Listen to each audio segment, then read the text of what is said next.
সম্প্রতি মধ্যপ্রাচ্যের আকাশ ছাপিয়ে ইরানের শক্তিশালী ব্যালিস্টিক মিসাইল ধেয়ে যাওয়ার খবর পাওয়া গেছে সুদূর ভারত মহাসাগরের কৌশলগত ব্রিটিশ মার্কিন ঘাঁটি দিয়েগো গার্সিয়ার দিকে। মার্কিন গণমাধ্যম ওয়াল স্ট্রিট জার্নালের এক চাঞ্চল্যকর প্রতিবেদনে দাবি করা হয়েছে, ইরান থেকে অন্তত দুটি শক্তিশালী ব্যালিস্টিক মিসাইল এই দ্বীপ ঘাঁটিকে লক্ষ্য করে ছোড়া হয়েছিল। সাধারণ কোনো লক্ষ্যবস্তু নয়, দিয়েগো গার্সিয়া হল এমন এক জায়গা যেখানে মার্কিন যুক্তরাষ্ট্রের দূরপাল্লার বোমারু বিমান এবং পারমাণবিক শক্তির বিশাল আস্তানা রয়েছে। প্রতিবেদন অনুযায়ী ইরানের ছোড়া সেই যমদূত সম মিসাইল দুটির পরিণতি ছিল নাটকীয়। একটি মিসাইল মাঝ আকাশে যান্ত্রিক ত্রুটির কারণে নিজেই মুখ থুবড়ে পড়ে।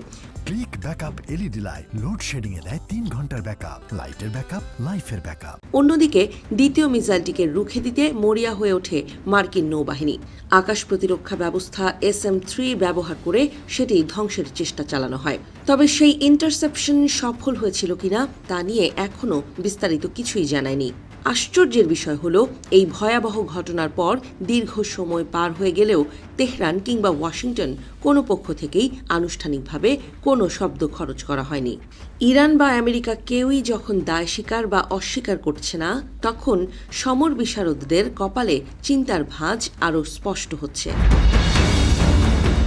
যদি এই খবরের সত্যতা নিশ্চিত হয়, তবে তা ইরানের সামরিক সক্ষমতার এক নতুন দিক উন্মোচন করবে। দিয়েগো গার্সিয়া ঘাঁটিটি ইরান থেকে প্রায় 4000 কিলোমিটার দূরে অবস্থিত। এত দীর্ঘ দূরত্বে আঘাত হানার সক্ষমতা ইরান অর্জন করেছে, এমন খবর নিশ্চিত হওয়া মানে মধ্যপ্রাচ্য ও এশিয়ার ভূ রাজনীতির সমীকরণ এক নিমিষেই বদলে যাওয়া। এদিকে এই উত্তেজনার আগুনে ঘি ঢেলেছেন ইরানের পররাষ্ট্রমন্ত্রী আব্বাস আরাকচি। তিনি সরাসরি ব্রিটিশ প্রধানমন্ত্রী কিয়ার স্টারমারের কড়া সমালোচনা করে বলেছেন, ব্রিটেনের এই যুদ্ধে জড়িয়ে পড়াটা হবে এক ঐতিহাসিক ভুল। তিনি হুঁশিয়ারি দিয়ে বলেন, সাধারণ ব্রিটিশ নাগরিকরা যখন যুদ্ধ চায় না, তখন সরকার কেন অন্যের এজেন্ডা বাস্তবায়ন করতে গিয়ে নিজেদের বিপদে ফেলবে? আরাকচি জানিয়েছেন, ব্রিটিশ মাটি ব্যবহার করে যদি ইরানের ওপর কোনো হামলা চালানো হয়, তবে ইরান তার আত্মরক্ষার অধিকার প্রয়োগ করতে বিন্দুমাত্র দ্বিধা করবে না। তার মতে, দিয়েগো গার্সিয়া বা লন্ডনের কোনো বিমান ঘাঁটি যদি মার্কিনীদের ব্যবহার করতে দেয়া হয়, তবে তা হবে সরাসরি ইরানের বিরুদ্ধে যুদ্ধে অংশ নেওয়ার শামিল।